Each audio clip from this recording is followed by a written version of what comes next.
Hi, DAVIII here, and today we have a new episode in the art session series, and today we're going to be doing a voiceover of this sketch I did. It's like I'm using like a watercolor / charcoal looking brush. And honestly, I think I forgot to draw the neck. I think this is supposed to be some kind of head. Whenever I do these concepts or these quick sketches, I often don't even know what I'm drawing, which is funny because I recently saw a comment from like one of my short videos on YouTube, and the comment was, "What the F are you drawing?" And well, they're not wrong. Like, you tell me what I'm drawing, only because I don't actually always know what I'm drawing, and that's kind of the thing with this like approach technique. Hopefully that guy watches my art sessions, because that's where I get to explain things. And the main explanation here is I don't I start off with random strokes, and I often don't know what I'm trying to paint. It sort of just happens on its own, and it's an interesting process because you are designing, but you're designing from randomness. Like, it's a combination of different things. Yes, there's design, but it's also like playing a bit with your intuition. Your visual library experience plays a role as well. Your competence with your mediums, with your tools, with your program, software, whatever.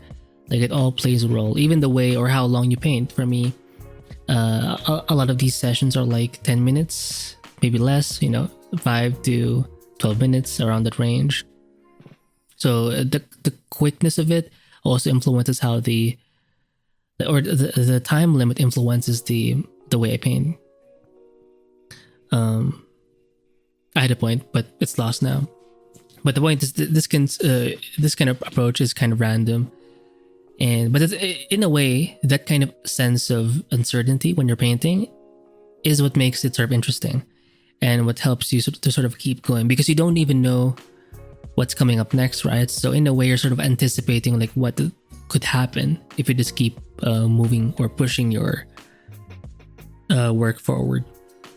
Now, does this mean it's like a guarantee every time that you will always have like a nice looking sketch? It is not a guarantee. You have to expect that you're gonna have some sketches that just look kind of odd, look kind of weird, but it's sort of part of the program. It's part of the, like, it's not a how do you say it? It's not a failure. It's a feature. That's the proper way to say it. It's not a fault, it's a feature. Oh, fuck me. I think my mind is cooked. I think those little things that I'm drawing right now, I think they're supposed to be like eyes, but I don't even know. Maybe they're like holes for as like a breathing apparatus. I'm not even sure, but it kind of looks like an alien head to me, with like a long sort of either a nose or like I can see some tentacles right now in the tips, so it could be like a squid kind of person. Who knows? But I think right now it feels more likely like some kind of alien looking head. It looks fun. It looks interesting, and I think it's easier to explore forms when you just think about grayscale or gray values, or basically black and white. Because when you start with color, I mean, I've done a couple of sketches. You could see it in the past videos, where I start off with like one major dominant hue or color. The advantage of that for me is it gets me excited, because sometimes black and white drawings can be boring. So by adding like one strong main color, it can change like my mood. But aside from that, I think it's not. I mean, eventually you're gonna have to tackle color, but when you're doing like these random quick stuff, it can be a detriment. I feel, just because it takes away my focus. Because right now, if it's all in black and white or grayscale, all I'm thinking about is like this one spectrum, how light something is, how dark something is. But when you think about color, when you start thinking about color, now you have more than just one spectrum of things to worry about. And I think that can sort of ruin your flow when you're trying to paint stuff from imagination, from randomness. I think it just takes too much mental energy for me. Again, I'm doing quick sketches here, quick paintings. If you have like more time to do longer sessions, obviously you have the opportunity to be a bit more experimental, not just with values, but with your colors or hues, and you can use a lot of layers as well. So you can do that for those times. But for me, and I think just for randoms, for anyone who does like quick sketches, you got to keep it simple. Find a way to keep it simple. Maybe you do want complex colors, but you like limiting yourself to just one brush, right? So eventually, when you do these types of faster types of artworks, something has to be simplified. It can't all be complex at the same time. And actually, most of the things you do will be somewhat locked or like fixed, and then maybe there's like one or two things that you give yourself the time to be a bit more experimental with, right? And I've seen this with a lot of like successful artists on, social media, often who do have like a brand, who do have like a large following. They're sort of fixed, like they have a system. For example, you can see this a lot in the art reviews. For those of you who follow the art review series, if you check like their format, their posting format, their images are almost always the same size. If it's in portrait mode, it's in portrait mode, and you can also see like the same actual size. Like they don't deviate from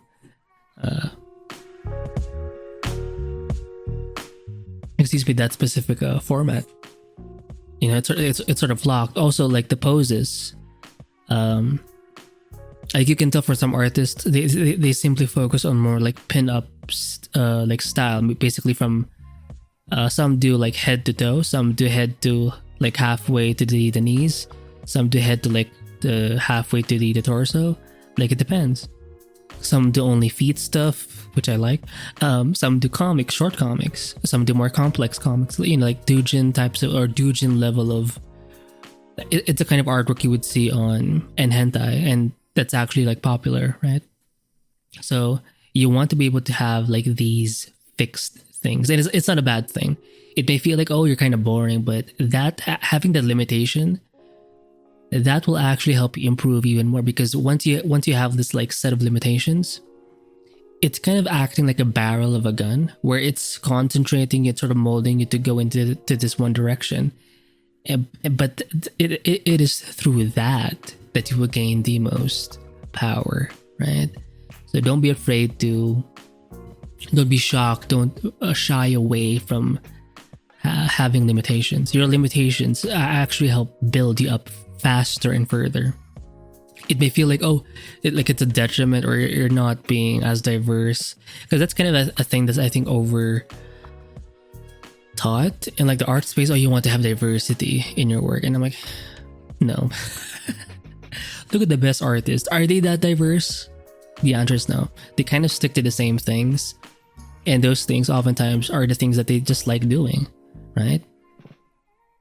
And that's the reason why, if you're doing it because it's the right thing to do, or because you believe in some kind of justice in your art, to me it's like so fucking dumb.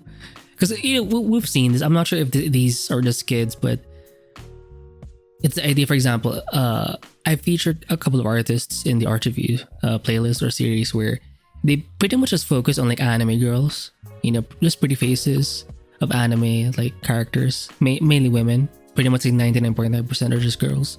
Anime girls. I mean, people have opinions, but sometimes I get comments like, oh, like it's super boring. And I mean, you have your opinion. The comment section is there for you to use, but I just think you're dumb. Like, really? Because there are artworks or styles out there, or types of things that, it doesn't interest me as much, but I don't, do I feel the need to write some words on their fucking page? I mean, that's so fucking dumb. By the way, might as well do it on my page. I'm not saying do it, but because at least you're not doing it on the artist's page. But sometimes I feel bad, because what if the artist visits my page or my video and they see your, not you, but those people's loser comments. Like, people have a thing. People have their thing. Forcing this whole or diversity thing, It's just dumb. And also, I've talked about this, I think, in the previous episode in this playlist. Artists who always focus about who always focus on like the soul aspect of their art. Like it always needs to have like some kind of meaning. Like it can't just be like a nice girl with some nice feet. You know, like apparently that's cheap now. Or doing like cute creature designs, or maybe you're into mechas. You know, like robots, machine, androids, and you're just like adding more guns and more knives for some reason. And you like them, and you like this idea of those mechas fighting like some kind of kaiju or some kind of monster or whatever. Like if it's fun for you, then it's fun for you. It doesn't have to have like soul. That's what I hate about the.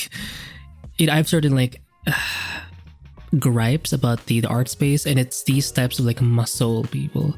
But does it have muscle? Like, oh, it doesn't have mean. I mean, dude, like shut the fuck up. It's a nice artwork, right?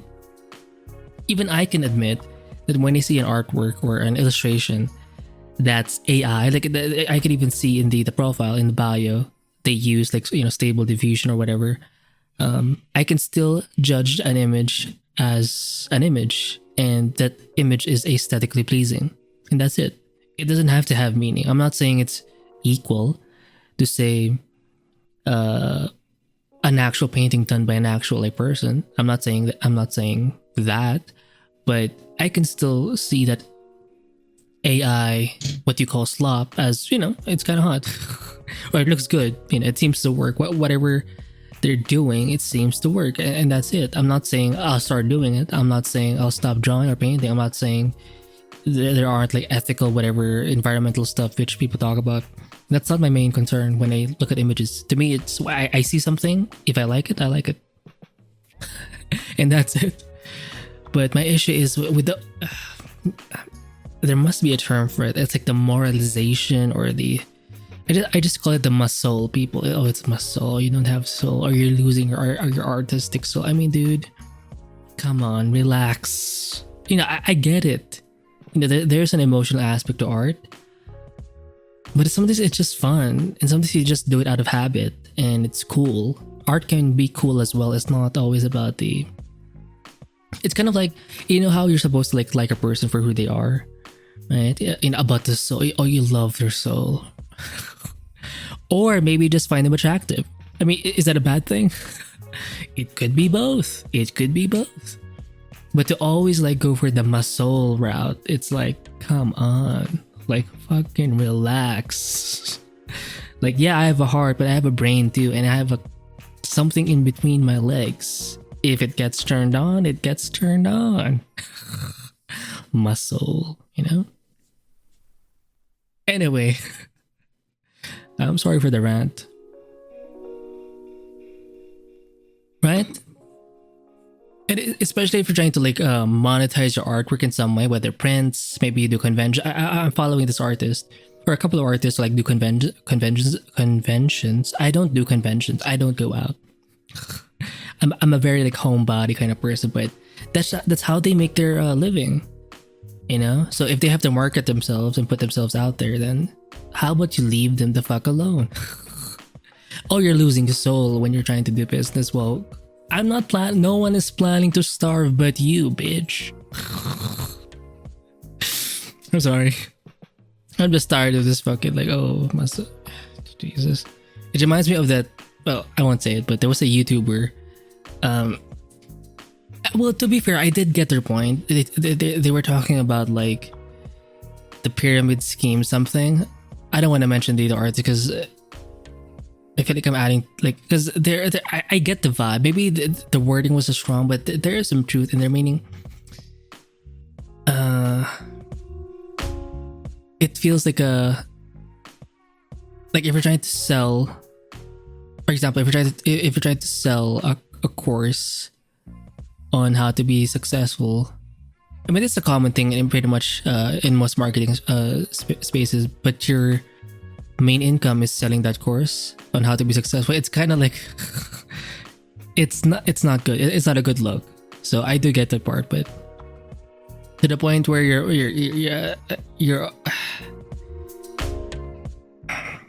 I mean, money is always like a tricky issue, right? But And especially in the creative space, like learning how, like what can you monetize, like how can you even monetize your craft, right? That's always like a hard thing to talk about, to even think about.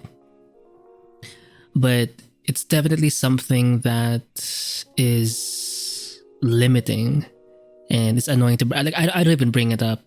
Well, I'm lying. I'm doing it right now, but because it's so divisive, and you end up with sort of low, not low IQ. I keep saying low IQ, but takes that are just like unrealistic. Like, should we live in La La Land, where I do art and people just love me, and I get fed because people love me? And I can't put love in my mouth. I'll say that. Which reminds me of, because I was in high school, our math teacher, I think she taught algebra. She was giving advice to the girls, right? And the boys were basically ignored, but she was giving advice to the girls. And one of the things she mentioned was the idea of like, the love won't pay the bills. And by that time, during that, like you were already, especially girls, are being taught that the guy you marry, it's kind of dark, but it may not be the guy you even like really love. Ooh, it was like a black pill moment, but it is what it is, you know. Like you have to. I mean, it's nice to like love and be passionate, but in the end of the day, you know, you gotta survive. You gotta do what you have to do. So if you're a creative person, do what you have to do to survive. Okay. Don't listen to these people who constantly talk about, oh, you're losing your soul when you do what you gotta do. Right? If you want to draw not safe for work stuff, draw it right now. Oh, but you're losing soul when you draw some, you know, feet or whatever. Well, then, you know what? I'll say this.